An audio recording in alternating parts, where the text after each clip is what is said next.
Thank you for your interest in Cyber Church of Christ uh, and watching our videos. We'd love to have you join us in person.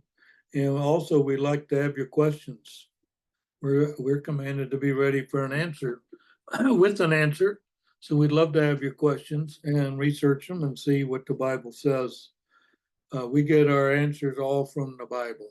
We don't do opinions. We're looking at different topics usually when we're studying the Bible, uh, but our mostly our Sunday lessons are on topics. And today's topic is called tempted. I mean, there's tempting, uh, but I decided to do the past tense, tempted, past tense today.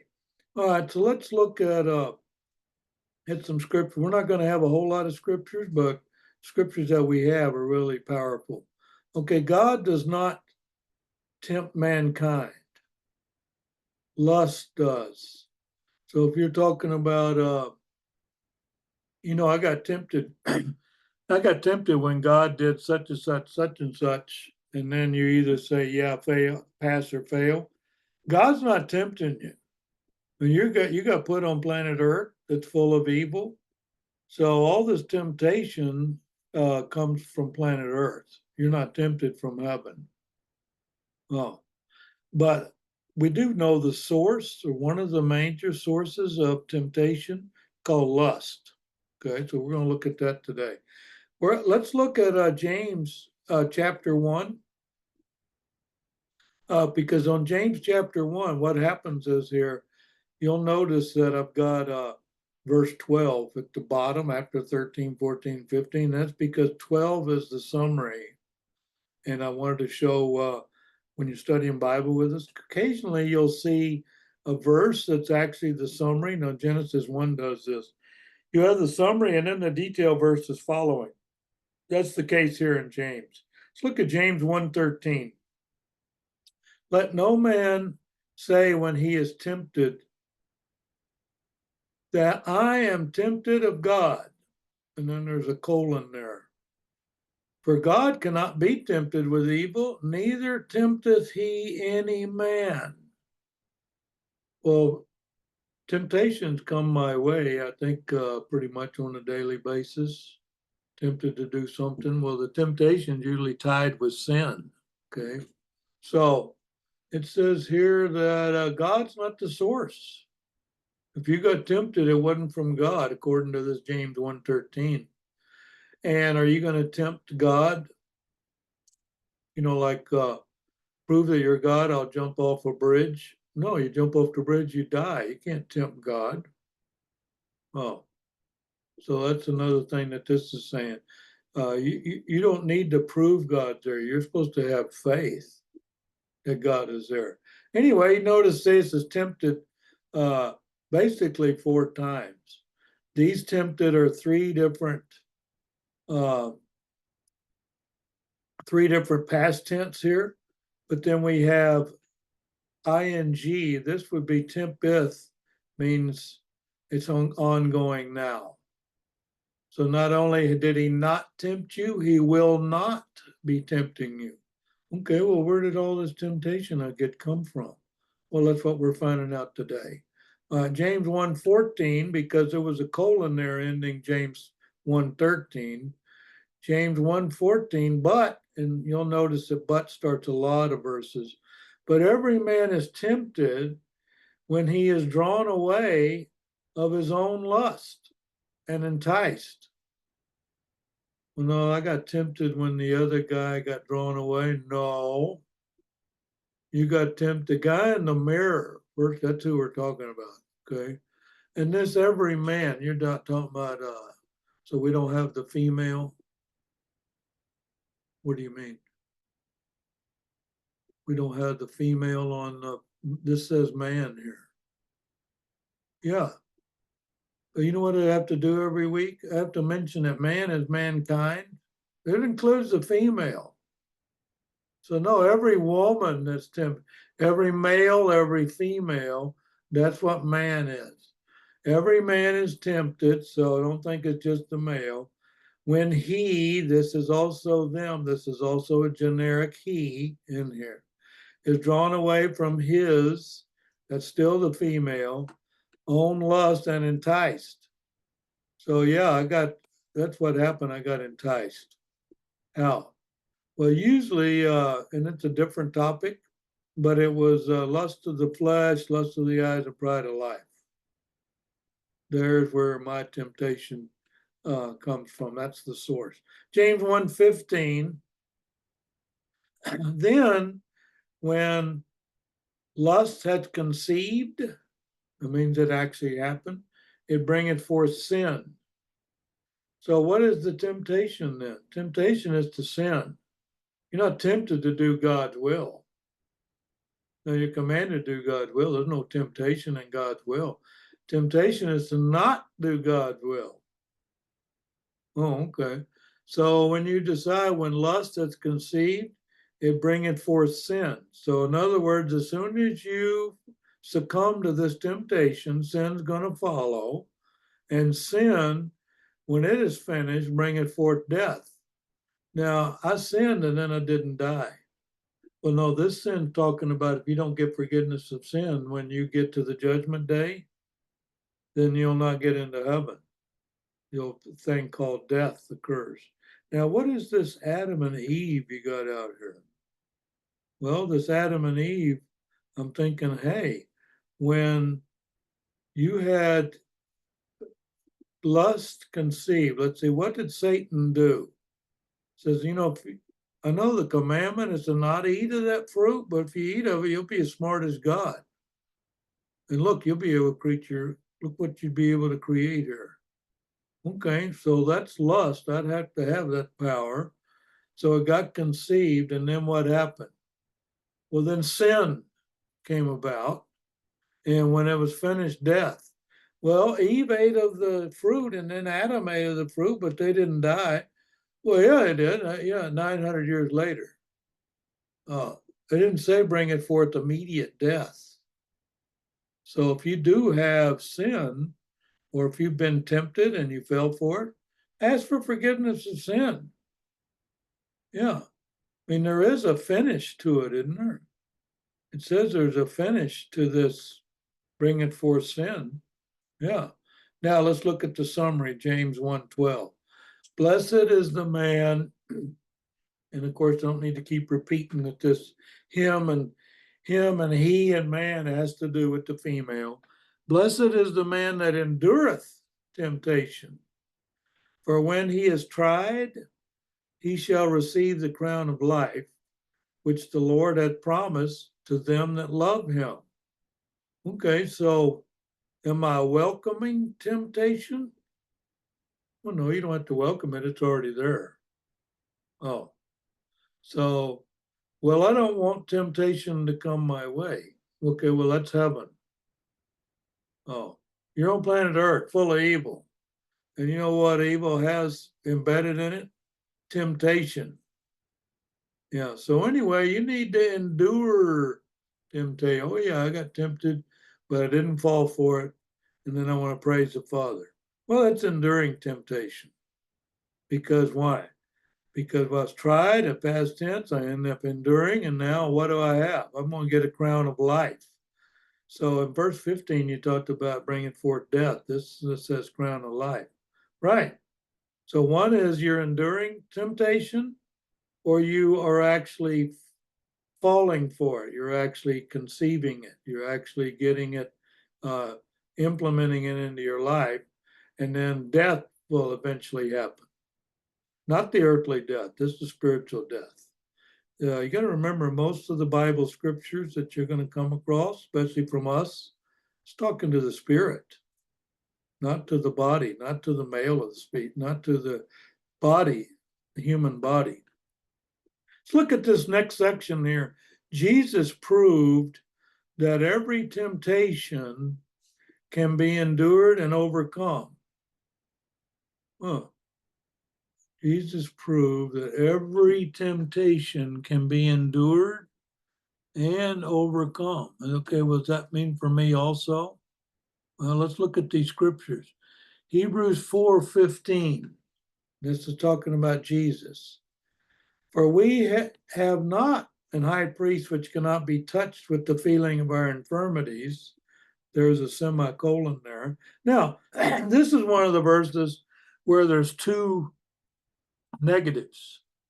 You have the not and the cannot.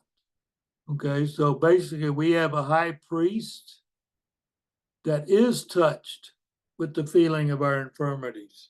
So are you feeling some type of spiritual downfall or temptations have come your way? You're not feeling good and all?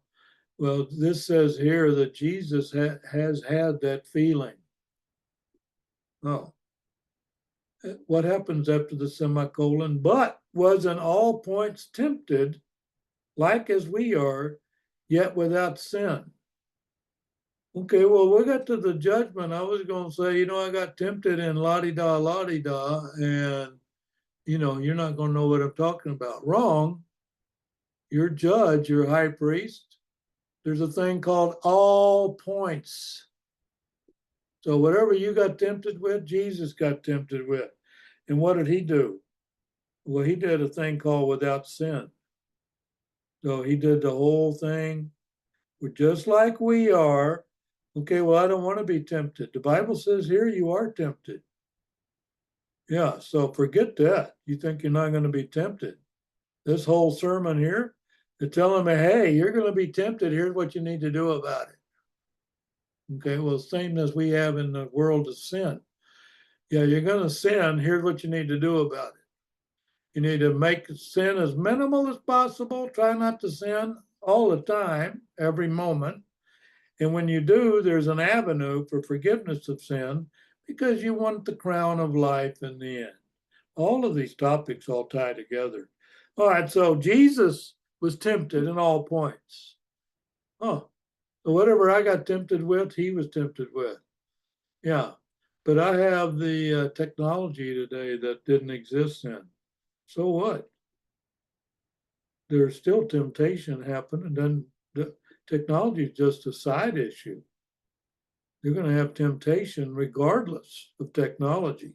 So don't use that as an excuse. All right, so we got tempted in all points. And then, like we are, he was tempted, but he had no sin. So that's our goal. Our goal is to be tempted and not sin.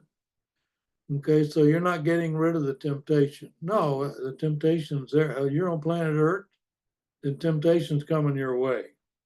Now, all we're looking at is what are you going to do about it? Are you going to be tempted and then endure? Okay. Verses, let's look at Hebrews 2:18. Still talking about Jesus being tempted and endure.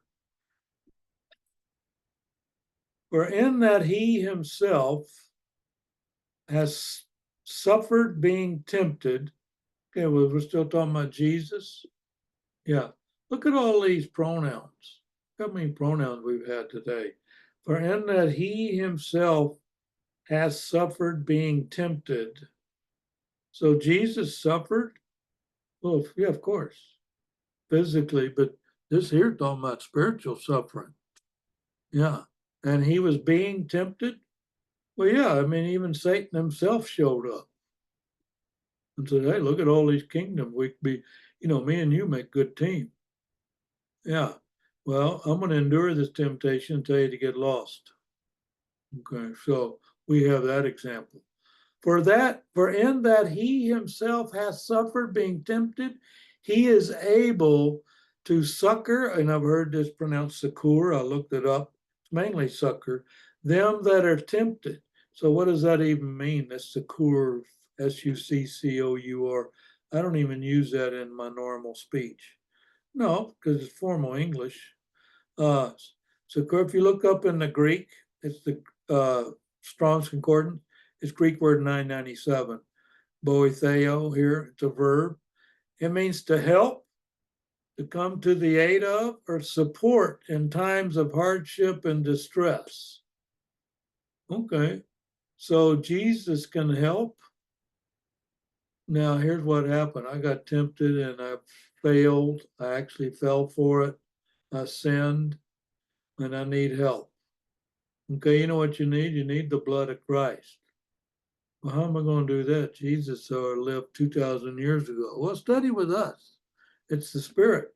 So you're going to be praying to our Father that you want forgiveness. There's one mediator between you and the Father, which is Jesus. And it says here, hey, he's your helper. He'll come to your aid. So you're going to wash my sins with your blood, spiritually speaking. And then my prayer goes to the Father, and now I've got forgiveness of sin. Yeah, if you got faith, it's exactly how it happens. Oh, you don't have faith, none of that happens. You got to believe that's what's going on. You got to believe your sin got forgiven. Yeah, that's part of your faith. Anyway, you got a helper there. You got Jesus has already been tempted. Whatever you got tempted with, he got tempted with. Now, he didn't fall for it. You might. Our commandment is to what? Is to overcome. So let's look at the bottom part of this for the result here. And the result is what? There's no temptation presented to us that we cannot overcome. Oh, well, you know what? I got tempted and then I couldn't help but fall for it. Well, not according to the Bible. Well, if you read 1 Corinthians 10:13, let's look at 1 Corinthians 10:13. And that's how we're going to end today's lesson on being tempted. All right. There hath no temptation taken you, but such as is common to man. And there's a colon there. Okay, well, hold on, time out. No temptation taken you. All right, well, that you is me. Yeah. So I get tempted the same way my common man gets tempted? Yeah. Have you seen your common man have lust of the eyes and lust of the flesh and pride of life? Well, yeah, all day, every day. From the time I get up to the time I go to bed on TV and out in society, yeah. Okay, well, it's common to man. So you think something's going to happen to you? Well, yeah, there's called a device. That's a whole separate topic. Satan has a device that he'll devise for you to get you to sin. And what is that device? It's temptation. Oh, so the device that Satan's created is actually a big temptation for me to fall for. Yeah. And the fact that you know about it is good. Now you can do something called endure. All right, let's look at 1 Corinthians 10:13. It's good to have, remember, I always like to end on a good note. There hath no temptation taken you, but such as is common to man. But God is faithful, who will not suffer you to be tempted above that ye are able. And there's a semicolon, I'll hold time out. What do you mean above what I'm able? I'm not going to get tempted above it, something that I can't endure. Yeah, according to this verse, yeah. Oh, so Satan could actually devise a device of temptation that's something that I could not endure. Yeah, and then God says, here, I'm not going to do it. I'm not going to let it happen. That's that suffer you, is who will not suffer you to be tempted. And what's the key here? Is the word above. Yeah. So you're not going to be tempted above that ye are able. So no matter what temptation coming your way, there's a way to get out of it. There's a way to not fall for it. There's a way to endure it. Because why? I just read in 1 Corinthians 10:13 that there's nothing I'll be tempted about that I can't get out of. Well, yeah. So those who do what now? Suffer you to be tempted above that ye are able. Okay, so I'm not going to have a temptation I can't get out of. I got that. But after the semicolon there, will with the temptation, okay, who are we talking about? We're talking about God here.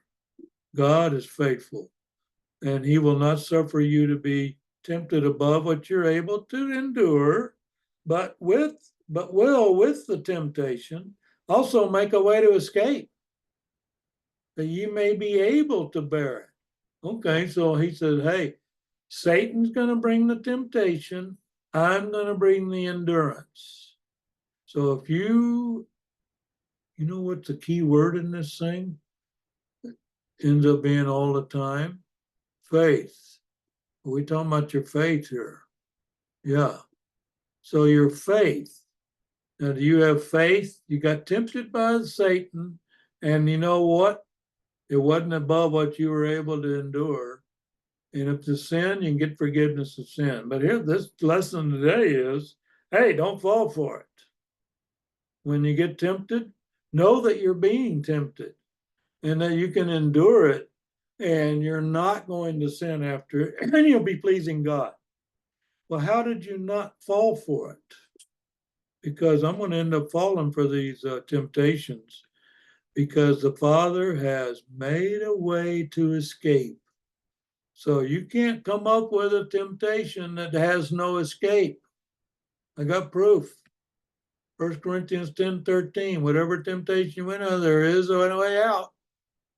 He's making a way based on what? Oh, that faith thing. Do you have the faith? Okay, so Tim, let's summarize today. You're going to be tempted. You're in the world. You're going to be tempted with what? Whatever's common to man. Oh, and that man is a male. No, that's mankind, the male and female. Whatever's common, that's what you're going to be tempted with. But when you, being a Christian, you're not going to be tempted above what you're able to endure. And then not only that, hey, I'm throwing a caveat on there. I'm going to make a way for you to escape. Okay, so I resisted the temptation, escaped the way out of it. And so Satan presented the temptation, I endured it, and the Father provided the escape. Yes. Oh, that you may be able to bear it. Well, what is the it? Well, the it here, I could have bolded that. The it is the temptation. So you're able to bear the temptation. I just didn't bold it. Okay. So there, I like today's lesson. I already know I'm going to get tempted. It's a way of life. It's common to man. Now I'd say, okay, what are you going to do about it? You can either succumb to the temptation and sin, like Adam and Eve, or like you do, and then you need to be what? Forgiveness of sin. Anyway, it's best to know you're being tempted. That's the best way to know that to escape. Oh, wait, the Father will get me out of this, make a way for me to escape. Then that temptation goes away. And then guess what happened? A new temptation happens because you're still on planet Earth and there's still a thing called common to man. So don't forget that. You can have a special device made it for you, but that's common to man. You're not going to be tempted above what you can't get out of. Okay, so anyway, that's today's lesson. To me, that's a big positive. The big positive is I already know temptation come my way, but I got the Father on my side. He said, "Hey, I'm not going to suffer you above what you can't able to escape. I'll make you an escape. No, it's just a matter of what? Me taking the escape. I actually have to escape, don't I? He's given me a way to escape. This says here, I gave you a way to escape. That doesn't mean you did it. I'm just saying there's a way there. Okay, well, us as Christians, we're going to go that way. Yeah, we're going to take the escape. Anyway, I hope you got something out of today's lesson. We're the Cyber Church of Christ, and we're easy to contact. We're the cybercochrist@gmail.com. We'd love to hear from you. And encourage you to keep watching our videos, do a like and follow. Normally we post one every week and they're topic related, just like today's topic on tempted, on who got tempted. We did. And what do we do about it? Anyway, I hope you have a great day. We're the Cyber Church of Christ, and take these words today about temptation, implement them into your spiritual life.